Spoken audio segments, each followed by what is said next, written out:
Otras imágenes, las que cuentan otra historia.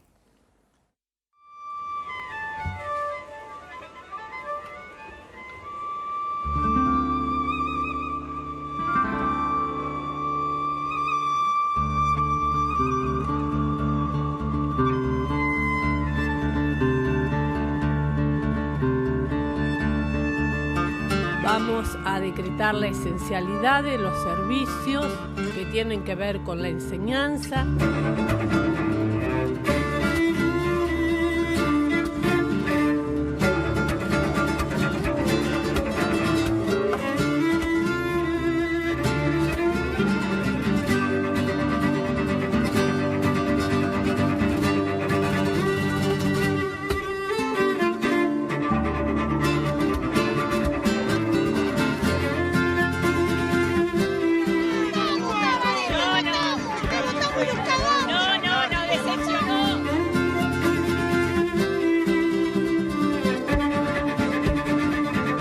Sugiere a los gremios de la enseñanza considerar la propuesta del Poder Ejecutivo que implica un levantamiento, una puesta en suspenso.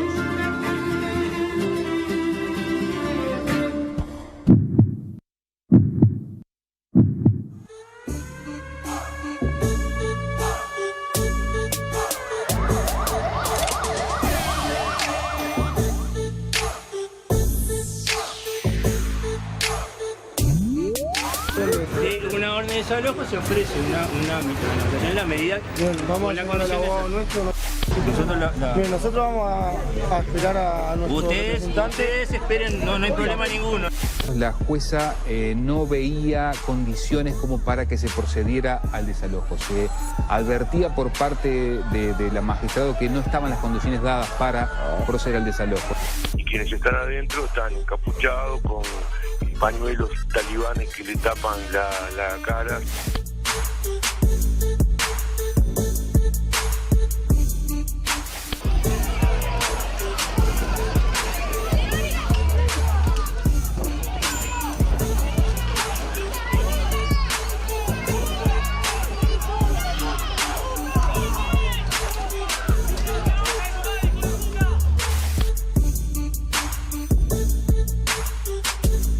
Adentro del edificio ninguna situación.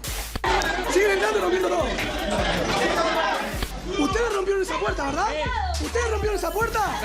¿Ustedes rompieron esa puerta? Sí, la rompimos. ¿Rompieron esa puerta? Sí, la rompimos. Mamá, ¿qué va a pasar con la represión? No, si hay represión afuera no salimos.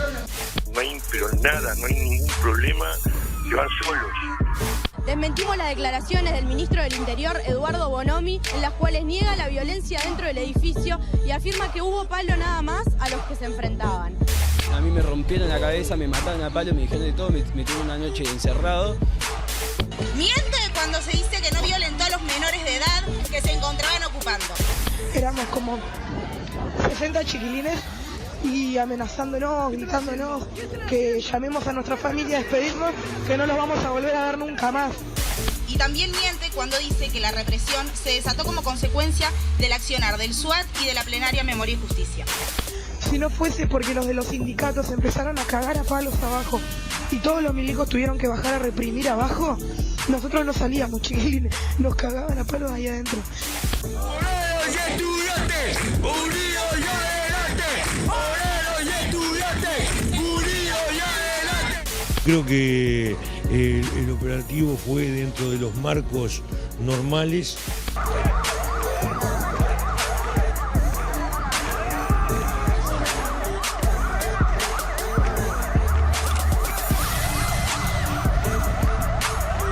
Lo decía el representante del Instituto de Derechos Humanos, el doctor Faropa. Un desastre total. Al abogado lo cagaron a palos en el piso, yo lo vi.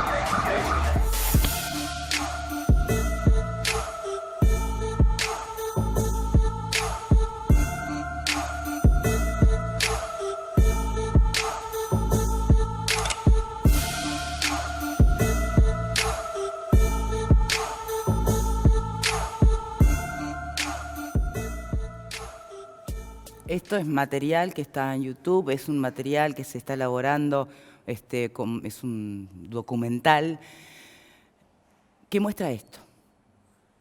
¿Qué les provoca? Independientemente, porque en realidad hay un material siempre es editado y uno puede tomar una imagen de un segundo y sacarla de contexto y meterla en otro contexto para decir muchas cosas. Y sobre eso no me voy a meter. Yo lo que sí creo es que cuando hay conflicto, ¿cómo salimos del conflicto? Y en este caso, la temperatura del conflicto... Sí, pero espera, no es menor, Fernando, ¿eh? No es menor, porque una cosa es ¿de qué conflicto vamos a salir? ¿Cuál es el conflicto? Bueno, porque esto muestra que el conflicto, ¿me permitís? si lo tomás al pie de la letra, capaz que es mayor del que imaginamos. ¿Me permitís? Yo creo que el conflicto comenzó en un diálogo de sordos, de todas las partes, o quizás las partes que tienen...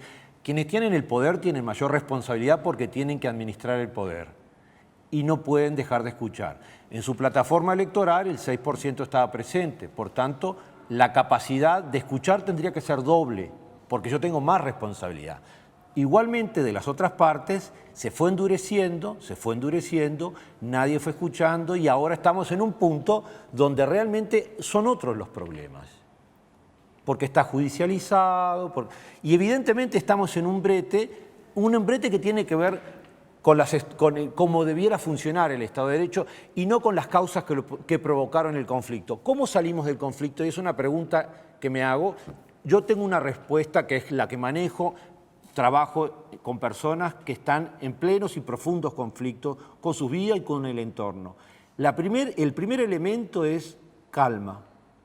Y calma es bajar los decibeles. Yo no puedo hablar contigo, aunque esté de acuerdo o en profundo desacuerdo, no puedo hablar contigo si yo estoy, ¿por qué? Emocionalmente fuera de mis cabales. ¿Por qué? Porque no voy a entablar diálogo. Voy a tirarte, tú me vas a tirar, yo te voy a tirar, tú me vas a tirar, y voy a pegarte y tú me vas a pegar, y así es la escalada de violencia. El tema es que en este momento se necesita bajar la pelota a la cancha. ¿Y por dónde tiene que empezar? Por todas las partes, pero las responsabilidades son diferentes cuando yo tengo más responsabilidad de poder. Y el poder es el primero que se tiene que bajar. También la dirigencia sindical tiene poder y se tiene que bajar. Las masas tienen que aprender a bajar, porque en este conflicto final, en esta etapa final del conflicto, se estaba ocupando una sede de Codicen con chiquilines de 16, 17 años, que no era necesariamente el centro del problema de la educación, pero se tomó un bastión simbólico, se ocupó con todo lo que implicaba ocupar un edificio y fue parte de la escalada de cómo lo interpreto emocionalmente. Fue muy emocional esto, ¿no? El hecho de los estudiantes rompiendo los papeles. A mí me decía, a ver, hay veces como que estuviéramos a destiempo viviendo otras épocas donde eran otros los conflictos y tenían otros orígenes. En este momento, lo dije también la semana pasada, hay gente que le gusta de este río revuelto sacar tajada de conflicto y como crearse el imaginario de que estamos en otro tiempo que no estamos. Y en este momento, si yo puedo bajar la voz y calmarme y dialogar contigo, a pesar de que piense distinto a ti, ¿por qué tú no? Y eso es una decisión que cada uno tiene que tomar. El presidente tiene una altísima responsabilidad cuando se dirige a la población y le dice, usted no cumpla con sus derechos. Porque los trabajadores tienen derecho a parar, los padres tienen derecho a no... ¿Quién es un consejero espiritual? Ese soy yo. Y nunca diría a alguien lo que tiene que hacer. Como consejero espiritual le diría a la población, a un compañero con quien esté conversando, bajar la pelota al piso. Y el presidente tiene que bajar la pelota al piso. Para ti, el presidente le erra en instar a los padres que no respeten y la el derecho ministra de de huelga de Educación los... tienen que bajar de su orgullo y de su soberbia y entablar un diálogo desde un lugar diferente. Yo lo voté, me da pena, pero te lo tengo que decir, hay que bajar. ¿Estás en desacuerdo con esta postura? Yo lo que pienso es que el presidente de la República hizo un llamado que se inserta en el conflicto y lo hace quizás un poco a destiempo.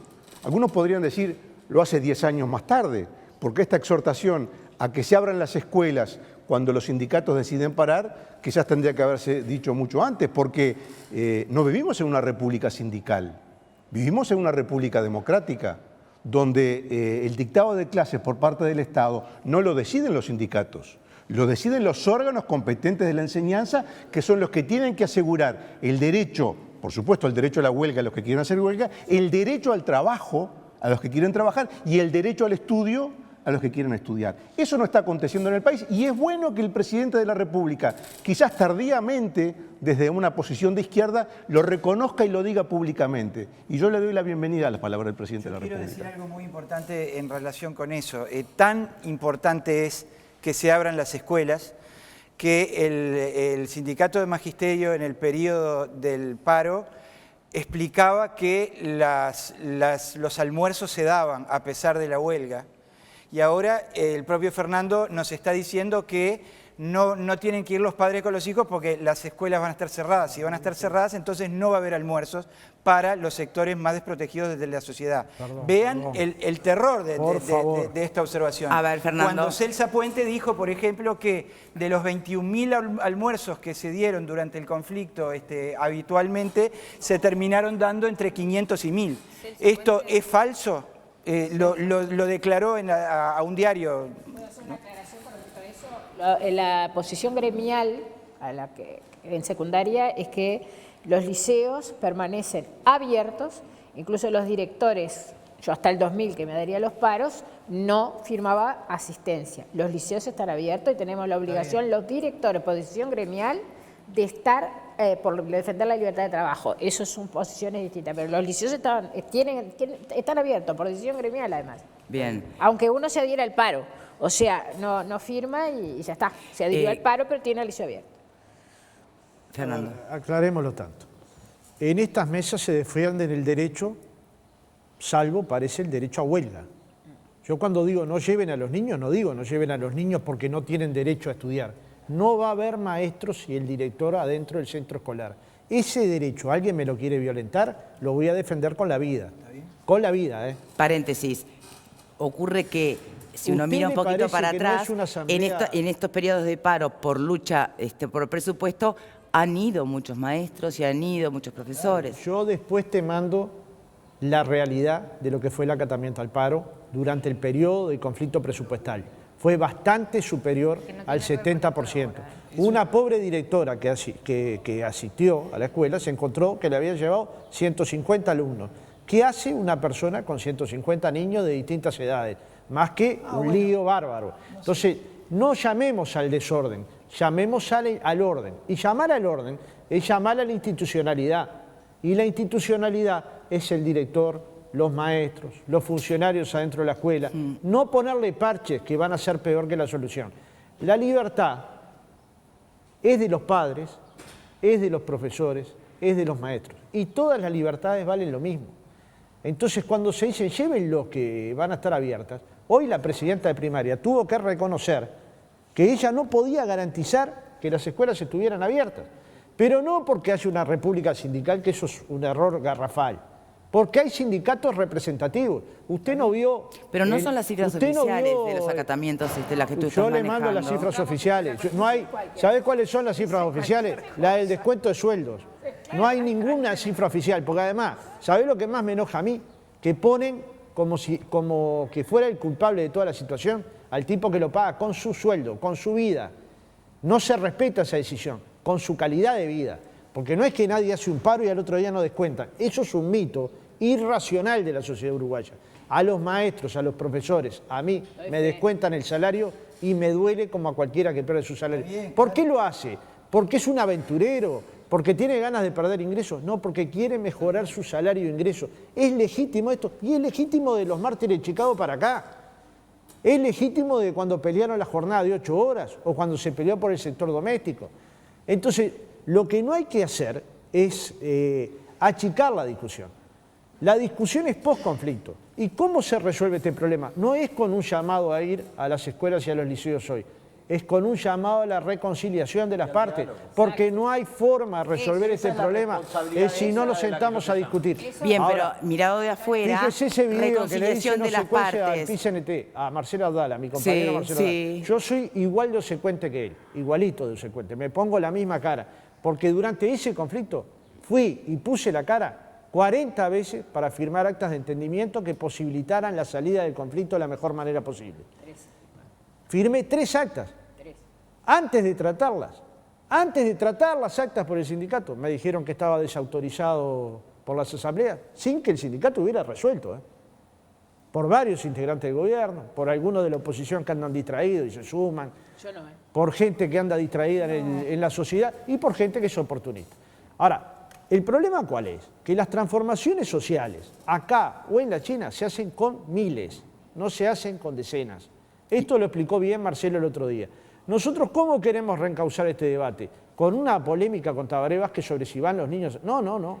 Sobre si es necesario construir un modelo educativo que tenga los recursos necesarios para atender bien a los niños del barrio y a los depósitos. Para que no emigren de la escuela pública a la privada los muchachos de clase media para elevar el nivel de las clases. Esa apuesta educativa son por nuestros hijos. Porque ¿a dónde se creen que van los hijos de los trabajadores sindicalizados? A la escuela pública en su gran mayoría. En su gran mayoría. Los míos me pueden revisar tranquilamente. O sea, y yo me formé en la escuela pública y estoy orgulloso de formarme en la escuela pública. Yo también. Y el que no lo hizo. A mí no me genera grande drama. Ahora, ¿sabés lo que pasa? Que cuando empezamos a estigmatizar a quienes están a cargo de la educación, generamos un conflicto en la comunidad educativa. Y al otro día que todos los actores se vayan de ese conflicto porque haya que terminar, porque si hubiera terminado, sigue existiendo una escuela, un barrio, una comunidad, y eso es lo que hay que preservar. Y esa es una tarea, como dijo Fernando, del conjunto de la sociedad. Permiso. Sí, dame un segundito porque me queda una duda en todo lo que plantea, que uno podrá estar más, menos de acuerdo, es indiferente, es indistinto. Ahora, en el eje de todo lo que tú estás planteando, también en el eje de lo que planteabas vos, Fernando, y en el eje de la educación misma, hay palabras como respeto y tolerancia, ¿no? Y ahí es donde me pregunto, ¿y es el camino decir no me importa lo que piense o diga el presidente de la República? No dije eso. No dije eso. ¿Me permitís? Tanto me importa que estoy comentando lo que dijo, porque es la primera persona importante del Uruguay en política. Lo que pasa que en el Uruguay, por suerte, hay democracia. Entonces yo puedo decir, con todo esto comparto con el presidente, como lo he dicho, y me han tildado de amarillo, de oportunista, de oficialista, de moderado, de amigo de Tabaré, de socio de Tabaré, y decir que discrepo con él. Porque tengo el derecho a hacerlo. Perfecto, pero una cosa es discrepar con él y otra es cómo se planteó en el bloque anterior. Mirá que yo no sé si fue no me importa o no sé qué, pero no fue en el eje de construir con respeto. Por eso yo también lo pregunto, ¿no? No, capaz que uno se excede en la pasión del momento. Pero la pasión no tiene que... La pasión es como dijo aquel. Después que tenés el acto de pasión, tenés que volver a la racionalidad. Yo si estoy acá es porque entiendo que estoy hablando de Pero entonces me alegro de habértelo repreguntado, porque sabés que en el aire había quedado como, bueno, por un lado uno no acata la justicia, a otro no le importa nada lo que diga el presidente. Como que así nos vamos caminando, ¿no? No, lo que estoy diciendo es que el presidente no puede dar órdenes que no se pueden cumplir. Bien. No, además quedó aclarado. Graciela. No estoy... Graciela, tu turno. Claro, no. Vos, ¿Jugar? Yo siento, Graci, que de tu no me hagan enojar que yo estoy tratando de mantener la calma. A ver, si desde la oposición... Estás perfilando oposición poniéndote un poco del lado de gente con la que no solías estar del lado. ¿Perdón? Perdón. Te lo digo con el corazón. Pero no me conocen con a cariño mí, el que tengo con el corazón. Porque no me conocen. Porque no me conocen. Bueno. Con Fernando estuvimos negociando, lo he dicho varias veces, lamento, 3 años y pico lo que yo ocupé de cargo de secretaria administrativa de CODICEN con la coordinadora de sindicatos de la enseñanza y pudimos negociar muy bien, yo representando a la patronal, por decirlo de alguna manera, y yo lo reconozco siempre, nos reconocemos que siempre actuamos con lealtad. Cuidado con lo que me dicen en ese sentido, porque me voy a enojar. Y lo que necesitamos no es gente enojada, es gente que quiera la educación pública, que entienda que el salario docente es fundamental para que la educación pública sea de calidad. No es solo eso, pero es fundamental. Y que en este momento esté en la oposición. Por eso yo no soy oportunista. Porque yo en este momento dolorosamente, antes, ahora no, estoy feliz de estar en la oposición, estoy convenciendo a mucha gente que sí tenía la visión muy sesgada con respecto a los sindicatos. Eso hay que cambiar la cabeza de toda la población uruguaya, asumiendo los sindicatos los errores que han asumido y el resto de la población. ¿Pero a quién te referís? ¿A Mujica que dijo que hay que matar los sindicatos de la educación? No, te estoy hablando de la oposición. No, por eso, pero no me quedaba claro quién está sesgado. Estoy hablando de la oposición, no me digan eso porque me preocupa, porque entonces quiere decir que ya no nos estamos oyendo. Porque ¿de qué sirve que yo venga acá y lo he hecho? Yo les dije, despéguense del gobierno, Fernando. Yo les dije, la ley de negociación colectiva no. Yo les dije, no, eso ya está. En otro momento, yo les dije, no voten al Frente Amplio porque va a ser más de lo mismo. ¿Ven? Me obligan a una cosa que yo en este momento no quiero. Porque yo lo que quiero que mis alumnos de la USAC, que ya no son más míos, pero están nunca fueron míos, pero digo, que eran los más desfavorecidos, tengan la misma oportunidad que tus hijos que los mandas a un colegio privado.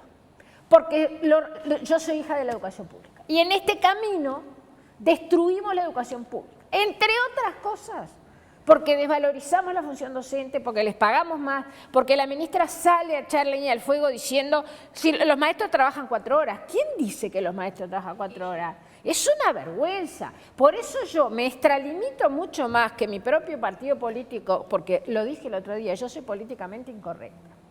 Yo creo que el presidente de la República, que cometió un error garrafal, y lo dije acá y en varios lados, decretando la esencialidad, ahora, y también lo dije en otros programas de televisión, dije cosas más importantes, que lo interpretaron mal, más importantes, más graves, que lo interpretaron mal, pero no importa. El presidente, en un régimen presidencialista, en una república presidencialista como es esta, yo soy partidaria del lo parlamentario, pero bueno, los ministros son fusibles. Los ministros son fusibles.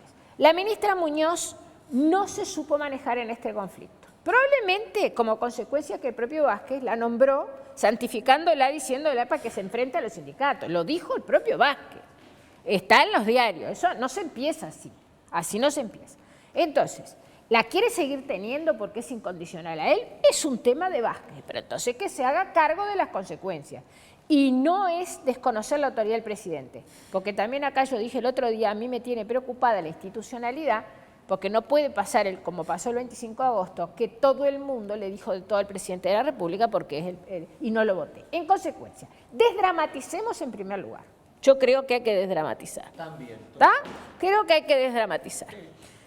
En segundo lugar, esto va a llegar a su cauce. La mayoría, no sé, los maestros y los profesores se seguirán condenando a tener salarios de hambre porque no hay dos opciones. Lo dijo Vázquez ya y lo dijo desde Nueva York también el ministro. No hay mensaje complementario. ¿Saben cuánto es el presupuesto de la ANEP en relación al del Poder Ejecutivo? 3 veces más. En consecuencia, se va a aprobar el del Poder Ejecutivo porque además hay mayorías absolutas. Yo siempre dije, joróbense si votaron mayorías absolutas, pero no quiero volver a eso. Por eso, Álvaro, tú me entendés mal. Yo lo que quiero es salir de esta situación. Y los casos puntuales... ¿Los podemos dejar para el regreso de la pausa, los casos puntuales? Bueno, pero prometeme porque esos casos puntuales no pueden teñir todo el resto. Tenés mi palabra, porque además eso es lo que está pasando. Uno prende el noticiero y te parece que estás viviendo una situación generalizada donde no hay norte, donde no hay autoridades. Y bueno, volvamos al inicio, ¿no? Pausa y venimos, te prometo. Será mejor que aprendas a vivir.